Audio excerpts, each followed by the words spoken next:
Guys, magluluto pala kami ng ampaw dyan. Ayan, nilunod ko na yung ampaw at nagpainit ako ng, ayan, lumalaki na yung ampaw guys at ayan, sobrang nakinat na at naluto na siya at kaya, at ayan, kinaw-karaw-karaw ko siya guys para maluto ng maayos. Dahil i-try natin to dahil sobrang init ng araw guys. Oh, ayan. Ayan guys, oh, inahalo ko talaga para mas masarap yung combination. Ayan, sobra. Ayan guys. Oh, kinaraw-karaw ko na siya. Ayan. Oh, diba? Para hindi siya mapagod guys. At hindi din siya napagod. At ewan ko. Ayan guys. Ayan.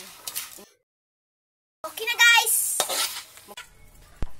Hi guys, i-try natin yung magluto tayo ng ampaw gamit ang sikat ng araw guys. Dahil nagluto na naman ako kasi gustong-gusto namin to dahil para makagawa kami ng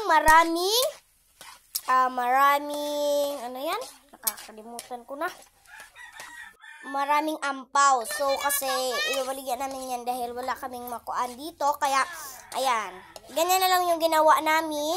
Nagpainit kami ng mantika gamit ang init ng araw. So, ayan. Hinaon ko na guys. At napadami yung kuan ko dyan. Napadami yung mantika. So, ayan, nakalimutan ko pala guys. Ayan, di ba?